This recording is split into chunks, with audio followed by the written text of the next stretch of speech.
Olá, mulheres empoderadas. Nós estamos lendo o livro Sem Rivais, da autora Lisa Beverly, da editora Chara. Nós estamos no capítulo 6, áudio 28. Complementares e interdependentes. Desejo que minhas netas sejam capacitadas a pensar, estudar e fazer perguntas para que possam verdadeiramente aprender e, ao aprender, possam praticar sua fé. Dizemos que mulheres podem nascer de novo, mas ainda existem doutrinas e dogmas em vigor que negam que elas foram verdadeiras e completamente libertas. Seria mais certo dizer que a maioria das mulheres está livre para agir dentro dos confinamentos da igreja, em vez de dentro da comissão de Cristo. Homens e mulheres sem sabedoria têm recorrido ao ato de culpar um ao outro por suas escolhas ruins desde o jardim. A culpa e a vergonha nunca ajudarão ninguém a avançar de verdade. A culpa e a vergonha turvam a água e embaçam a imagem de filhos e filhas.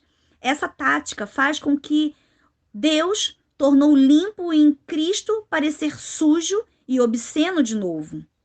O gênero foi criado para expressar a beleza divina. Infelizmente, arrancamos um dos outros nossa dignidade e força divinas na tentativa de ter um do outro a afirmação que apenas Deus pode nos dar. Deus nos criou para celebrar as diferenças uns dos outros, não para humilhar ou desrespeitar uns aos outros. E agora em Cristo, nossa nudez é coberta em justiça. Em Cristo, homens e mulheres se lembram de que são estrangeiros e não inimigos. As palavras de Paulo em 1 Coríntios 11, do versículo 10 ao 12, nos dão uma visão melhor do que podemos e devemos ser um para o outro. Vamos explicar essa passagem versículo por versículo. A paráfrase do versículo 10, encontrada na versão A Mensagem, diz: a propósito, não valorizem demais as diferenças entre homens e mulheres. Nem o homem nem a mulher podem caminhar sozinhos ou reivindicar prioridade. Em Cristo, homens e mulheres são interdependentes em vez de independentes. Nossa fonte é, em última análise, Deus, mas esses versículos tratam da velha rivalidade conhecida como a guerra dos sexos. Nossas diferenças foram feitas para nos complementar. Onde existe dependência mútua e inclusão, a supremacia e a hierarquia são eliminadas. As palavras poéticas da versão A Mensagem continuam desmantelando essa rivalidade da seguinte forma: o homem foi criado primeiro, como belo reflexo resplandecente de Deus, é verdade, mas a mulher brilha com mais beleza, tendo por cabeça o seu marido. Versículo 11. Aqui Paulo troca os termos homem e mulher para mais especificamente homem e esposa. Eu amo o valor que isso deposita em ambos os gêneros. Meu marido faz com que eu pareça bem pela maneira como ele ama a Deus, a mim e aos nossos filhos, assim como eu quero parecer bem pela maneira como eu amo a Deus, nossa família e a ele. Então Paulo retorna ao tópico mais geral de gênero em vez da dinâmica do casamento. É verdade que a primeira mulher veio do homem, mas daí em diante todo homem vem de uma mulher. Versículo 12. A origem da mulher foi tecida de dentro da costela de um homem, e agora o homem é tecido dentro do ventre de uma mulher. A mulher foi o primogênito do homem, Adão, e então somos todos renascidos do segundo Adão, Jesus. Paulo continua dizendo: e uma vez que, na prática, todas as coisas vêm de Deus, vamos deixar de lado essa discussão sobre quem vem primeiro. Versículo 12. A rivalidade de quem é o primeiro e quem é o melhor deve ser visivelmente interrompida com a revelação de quem Deus é. Precisamos recuperar nossa perspectiva divina de que apenas Deus é santo. Ele é o primeiro e o último, o princípio e o fim, nosso alfa e o nosso ômega. Ninguém lidera ou ama como nosso Pai. Isso significa que ele não ama mais os filhos e menos as filhas. E ele também não ama cada gênero igualmente. Ele ama o homem e a mulher de maneira única. Quando elevamos um sobre o outro, nós nos desviamos da sua imagem porque Deus escolheu o gênero como uma expressão de si mesmo. Homens e mulheres na igreja primitiva. Sem um entendimento saudável da nossa história, sempre diminuímos nosso destino. Mas eu não tenho dúvida de que o Espírito Santo está rasgando o véu que o inimigo buscou colocar sobre o nosso entendimento. Quando analisamos os textos bíblicos, não há como escapar do fato de que a igreja primitiva era uma força a ser reconhecida. Quando a cultura da época tentou restringir seu movimento, isso serviu apenas para fazer com que ela se expandisse e conquistasse mais territórios. Ela não se humilhou sobre as ordens dos reis terrenos, porque já havia se prostrado ao Deus Altíssimo. Seus membros andavam diariamente em sinais, maravilhas e milagres. Eles viviam com o entendimento de que sua autoridade final era fundada na esfera do invisível. Eles foram marcados pelo Espírito de Deus, separados para conquistas. Não pense que os homens estavam de um lado e as mulheres de outro no santuário. Na maioria das vezes, eles se encontravam em casa, no mercado, em reuniões secretas, nas catatumbas e até em navios e prisões. Esses crentes vinham de várias tribos, línguas e costumes e ainda assim eram unidos em um mesmo Espírito Santo. Ambos os gêneros permaneciam juntos para formar um corpo, a noiva de Cristo. Quando somos um, não há partido a não ser o do de Deus. Eles compartilhavam o evangelho de casa em casa. Em Atos 2, 42 a 44, temos um vislumbre de como esse corpo cresceu organicamente. E perseveravam na doutrina dos apóstolos e na comunhão e no partir do pão e nas orações. Em cada alma havia temor, e muitos prodígios e sinais eram feitos por intermédio dos apóstolos. Todos os que creram estavam juntos e tinham tudo em comum. A frase tudo em comum não deve ser limitada às suas necessidades. Ela incluía adoração, temor, companheirismo, refeições, orações e posses. Comum significa mútuo, difundido, todos os dias e comunitário.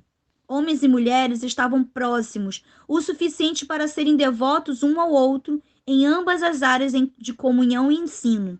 O ensino sem comunhão não cria uma comunidade que ministra as necessidades uns dos outros. Na verdade, o ensino sem discussão em volta da mesa irá alimentar uma mentalidade elitista ou distorcer a verdade. O que aprendemos é testado na maneira como vivemos a verdade, não no que sabemos como verdade. Muitas mulheres são mantidas cativas pelo conflito entre o que sabem em sua mente e o que não praticam em sua vida. São necessários tanto família quanto amigos para nos manter íntegras em nossa postura e aplicação da verdade. Na igreja primitiva, as mulheres tinham voz. Se esse não fosse o caso, então o incidente com Ananias e Safira teria se desdobrado de modo diferente. Em Atos 5, do versículo 1 ao 11, temos a história de um marido que, na ausência da sua esposa, mente para Pedro e cai morto. 3 horas depois, sua esposa aparece. Ela não sabe da morte do marido, mas sabe o que tem a dizer. Quando Pedro a questiona, ela repete a mentira que ela e seu esposo concordaram em dizer. E assim como ele, ela também cai morta. Meu objetivo aqui é que, sob a maior parte do ensinamento de submissão que recebemos hoje, ela estaria cobrindo e honrando os desejos do seu marido, ao mentir. Mas quando Safira escolheu mentir em vez de contar a verdade, a penalidade foi sua vida. Ela usou sua voz da maneira errada. Se tivesse falado a verdade para Pedro, ela teria vivido. Quando há uma grande revelação de misericórdia e graça, não há espaço para ninguém ser deixado para trás. Mulheres e homens tinham contribuições válidas. Muitos deles estavam experimentando essa dinâmica pela primeira vez. O que a queda levou embora, Deus ungiu para ser parte da restauração. Homens e mulheres trabalharam juntos nos campos de suas cidades e nos confins da terra, com graça e poder. Atos 2, do versículo 46 ao 47, descreve o ritmo da igreja primitiva deste modo. Diariamente perseveravam unânimes no templo, partiam pão de casa em casa e tomavam as suas refeições com alegria e singeleza de coração, louvando a Deus e contando com a simpatia de todo o povo. Enquanto isso, acrescentava-lhes o Senhor, dia a dia, os que iam sendo salvos. Os versículos descrevem o ritmo do dia a dia que agraciava a igreja primitiva. Os crentes judeus frequentavam o templo juntos, se reuniam em suas casas em comunhão e se sentavam ao redor de mesas com corações gratos e generosos. A vida deles fluía com o louvor ao seu Deus, e eles caminhavam em favor entre o povo. Por que imaginaríamos que a noiva de Jesus, sua igreja, iria alguma vez excluir, humilhar, rebaixar ou minimizar as mulheres? Por que aceitamos a mentira de que não somos da mesma forma heroínas? Por muito tempo a ideia de homens e mulheres juntos foi escondida. As consequências de viver uma vida segregada pelo egoísmo e pelo preconceito deixaram ambos os gêneros feridos. Mas esse não é o fim da nossa história, ou a palavra final. No projeto celestial, o gênero não é nem um problema de ferida, nem um campo de batalha para a rivalidade. Somos unidos por nossas diferenças. Somos mais fortes juntos do que poderíamos ser separados. A grandeza dos filhos e filhas de Deus, vivendo como um, ainda será revelada nesta terra.